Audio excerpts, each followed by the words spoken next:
Meron tayong tanggap dito. DKNY. Mukhang original to. Tanggalin man na natin yung spring bar.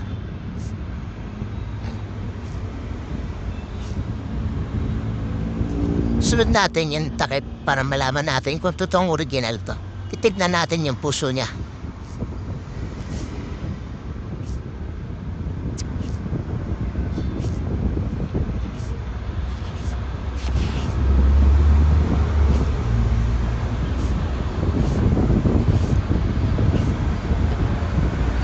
Patong muna natin para maganda yung galawan natin. Ayan, buksan natin. Ay, original nga ito ah. Kaso, walang battery ah. Try muna natin lagyan ng battery natin. Pan-testing. Kung gagana o hindi. Sabi daw ko sir, pinalagyan niya na ng battery to dati. Kaso ay gumana. Basa daw to dati. Ngayon, pumunta sa akin. Gusto niya ipalinis agad yung makina. Sabi ko, check muna natin. Kaso nung pagbukas natin, wala palang battery. Kasi nga na-testing na sa iba. Yan, gumana nga. May sira nga to. Kailangan natin linisin yung circuit, baka circuit lang. Maganda tong relo na to, DKNY. Ronda yung makina niya, Swiss. Medyo mahal to.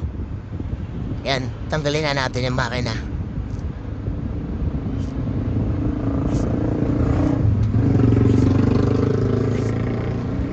Forward natin kasi haba ng video eh. Kuha mo tayo ng patungan. Gagawin natin to ng magic. Babaklasin natin yung circuit.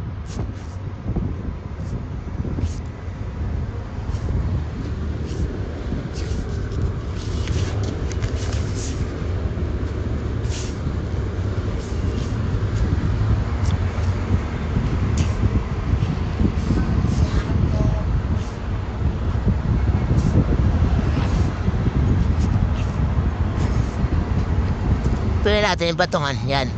Patong natin dyan. Para walang galawan. Ipit na ipit.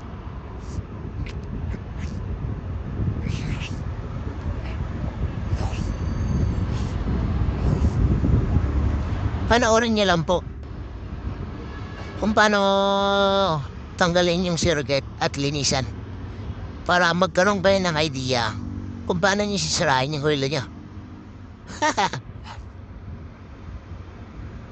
Yan, tagal sikipan na ito eh. Sikipan na lang, ang tagal pa eh. Yan na. Ay, alam mo, hindi pa rin nasikipan, no? Kabila naman. Sorry. Ayan, sikipan mo na. Sikipan mo ng maayos. Bagal, oh. Haba ng video eh. Yan. Yan, nasikipan niya na. Oh, ba hindi nalaglag? Sabi masikip yan.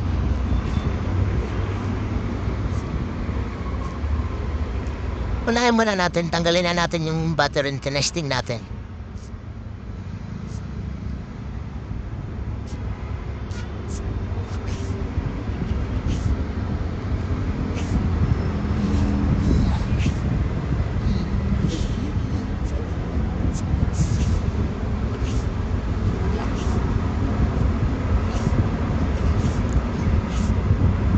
Ayan, tanggal na po.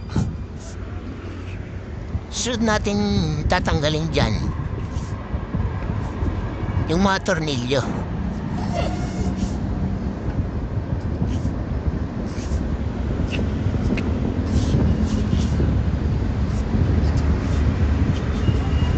Yan, unahin natin yung lagayan ng battery. Screwin natin.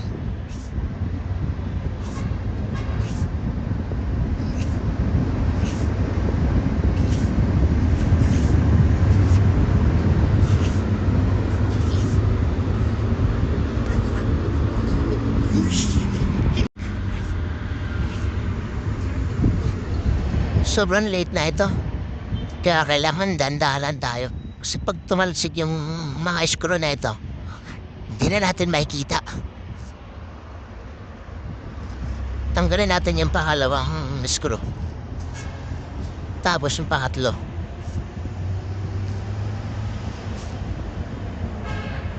Kunin natin ang panusok. Yan.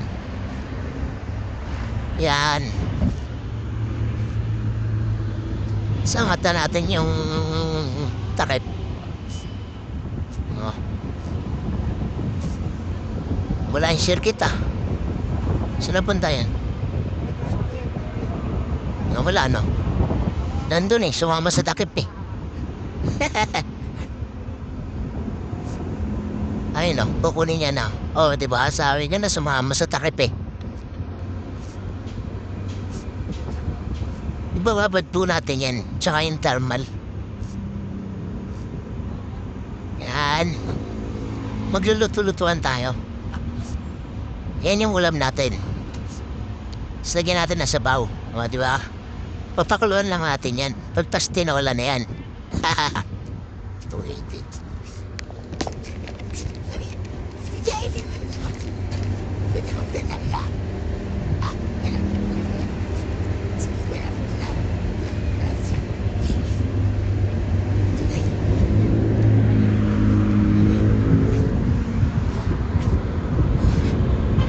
Diba?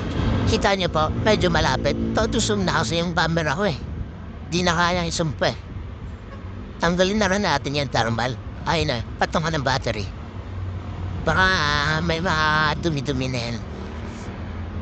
Minababad din yan para malinisan. Diba? Tapos forward natin. Diba? Ang bilis oh. Diba? Tapos na. Ayan, kunin na natin. Pumulo na eh.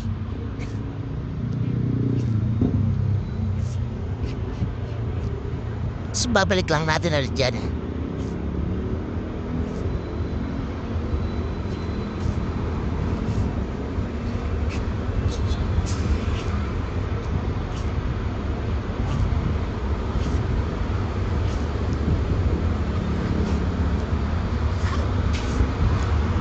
Linisan na rin natin to. Yung case ng arelo niya. Para naman matuwa-tuwa naman yung bayari. Libre linis na. Yan, tanggalin lang natin yung mga libag-libag na naiwan. Ang dami kong gawang ngayon na puro nag-swimming yung mga relo ah. Nakatatlo siguro ako ngayon na puro nag-swimming yung mga relo. Ito nag-swimming din daw to eh. Natuyo lang eh. Tapos ngayon pinalagyan doon sa may malapit sa kanila. Kaso, dito marunong maginis ng makina, tight circuit. Tapos sabi daw sa kanya, doon daw sa Muñoz marami. Kaya napunta siya rito. Tapos, ako nakita niya. Kaya gusto niya na agad, palinis yung makina, una pa lang. Sabi ko, check muna natin. Kasi baka umandar. Kaso ayaw umandar. Kaya yun, sinunod ko na lang yung gusto niya. Linisan natin yung circuit. Pag natapos to, titignan natin kung aandar. Sana mandar. Kasi nilagyan natin ng battery kanina, ayaw mandar. Yan, tapos na to linisan ah. Kinoton batch na yung tenga. Oh, yan po, siniksik po sa dulo. Baka may naiyon pa.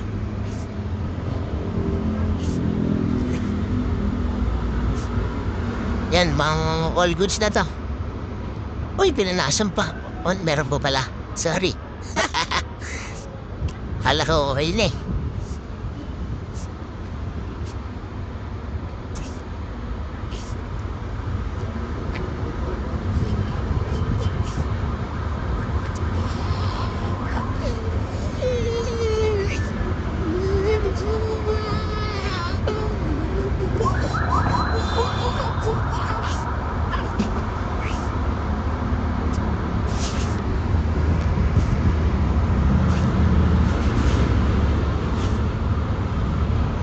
Yan na. Yan na. Tapos niya nalinisan.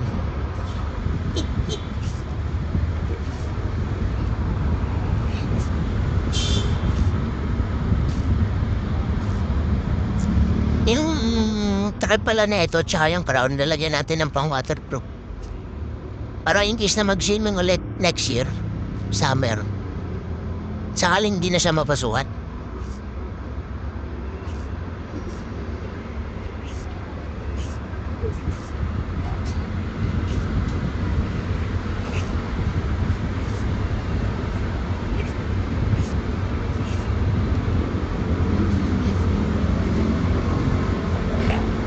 Meron pa pala, yung takip pa pala, nakalimutan linisan.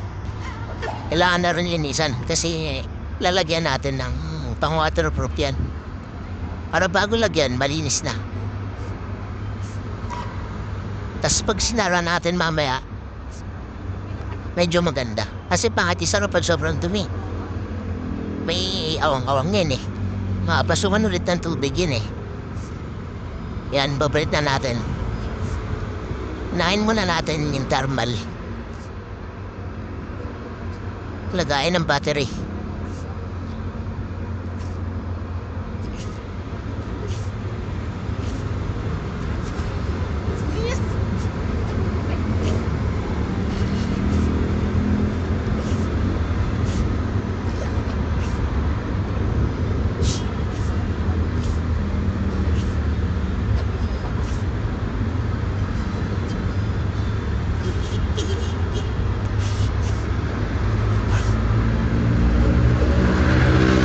Sobrang liit kasi nanginginig tali ako eh.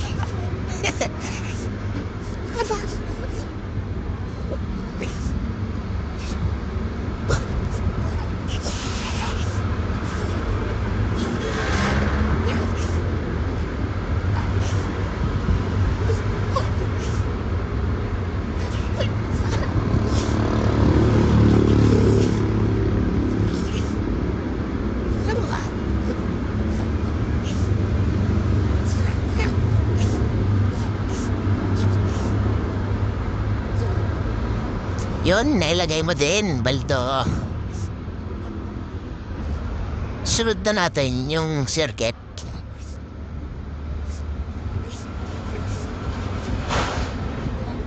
Mayawagang circuit, yan. Diba? Kinang na pinang nung binabado. Panilan dahil kalawang eh.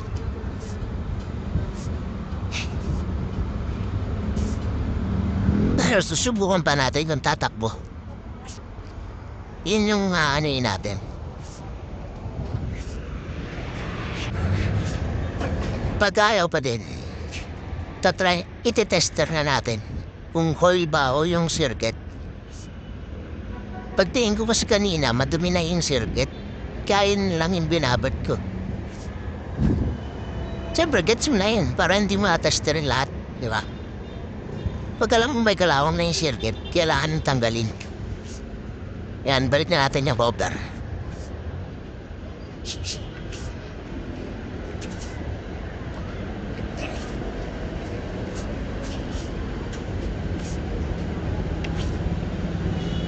Siyempre, dahan-dahan lang, para hindi maalog yung utak.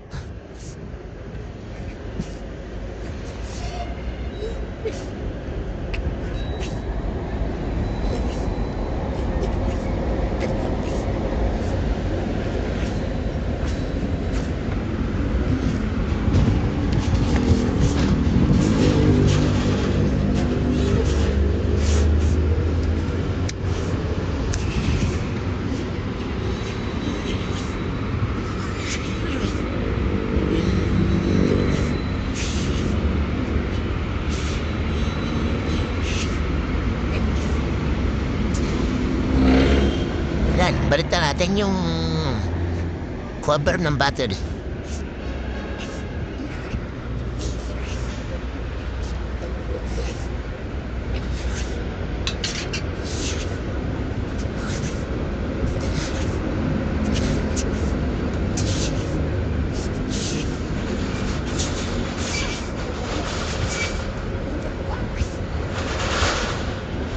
Yun.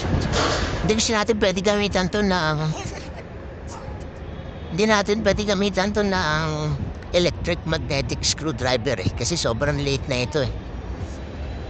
Pag ginamitan natin, ito yung baklasan lahat to eh. Kaya kailangan manual eh.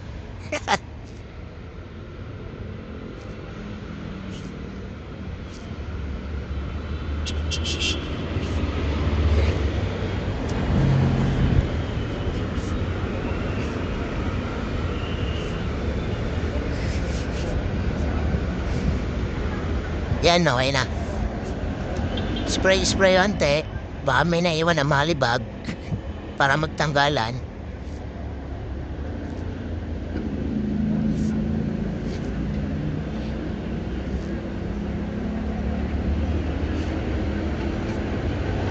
Kunin na natin yung battering original.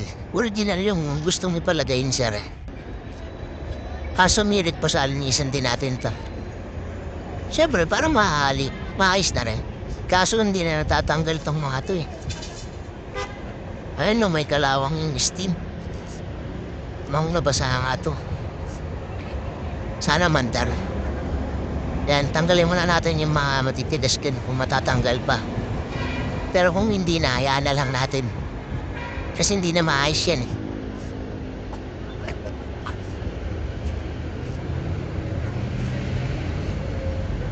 Yan, mukhang satisfied na si customer. Lalagay na natin yung battery. Babalik muna natin sa cover. Matuto pa rin kayo rito kung paano magtanggal ng steam or crowd. Panoorin niyo lang po.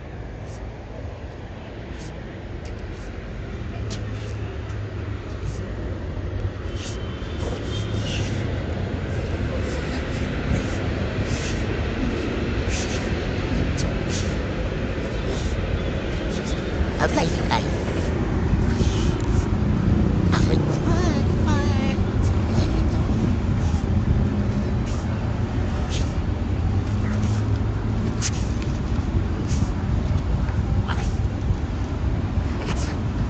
Uy, something here.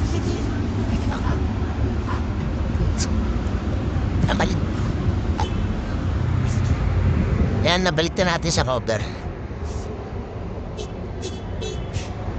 Lalagay na natin yung battering original. Lagyan muna natin yung crown or stem ng waterproof. Yung laway na yan. Laway ng kalabaw. Pwede rin laway ko. Pero joke lang yan. Pang waterproof talaga yan. Galing yan ng China. Ay, Japan pala. Galing China, pinadala sa Japan. Tapos pinadala sa Pilipinas. O, diba?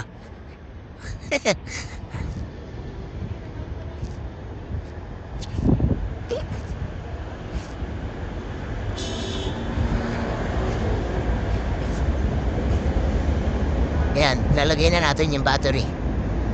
Urong muna natin yung patungan. Ayan, original pinalagay ni sir. Tawag dyan, Granata. Made yan. Yan na yung pinakamagandang battery. Meron pa lang pinakamaganda niyan, Panasonic, kaso medyo mahal na.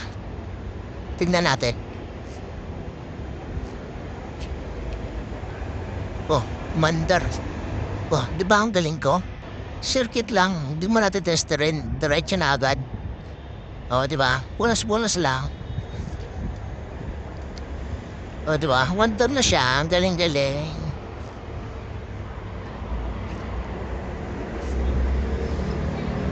Ayan. Balik natin yung cover na puti. Tapos lagyan na rin natin yung takip. Yan, lagyan rin natin ng laway ng palabaw. Ayun o. Yan. Hindi nakita sa camera, kalahati lang eh. Baba natin para makita. Yan, o diba? O diba, laway ng palabaw. O diba, satisfied? O diba? Pang waterproof yan ha, hindi ang laway ng palabaw. Joke lang yun ha. Yan, okay na.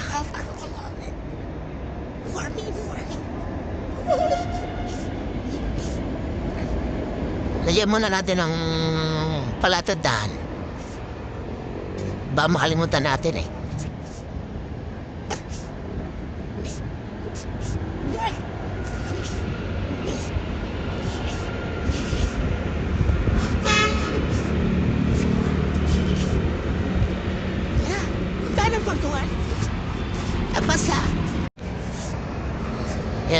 Babag na natin yung takip.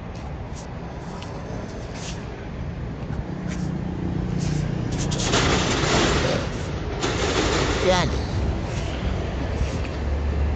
Mukhang matigas to ah.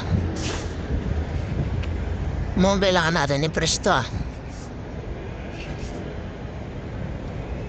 O diba, tigas na. Pag mga original kasi, yung iba, ang hirap ibalik ng takip eh. Gagamitan natin to ng pang-UP ng lata.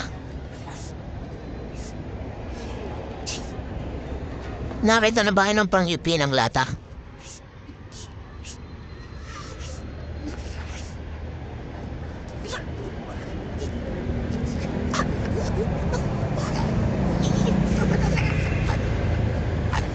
Kukunin ko na.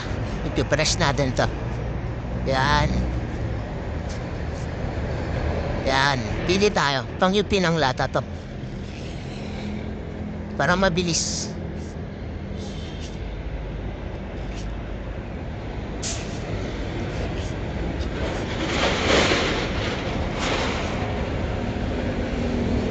O yan. May kasukat na. UUP na lang natin yan. O diba? Ipat natin yung camera dito sa harap. Yan. Yan, pipipihin na natin. Yan, tapos na po. Ganyan lang po ang paggawa ng makina kapag may sira. Pero marami pong pwedeng gawin bukod dun. Depende sa sira. Kaya manood ng power ng manood. Marami pa po kayong matututunan kung paano sirain yung relo. Maraming salamat. Papalo po sa Facebook, pa-subscribe sa YouTube. Thank you.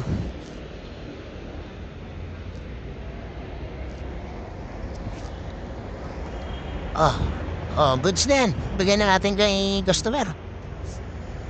Baka masoberan. Baka pati relo matupik. Bigyan na natin. Thank you.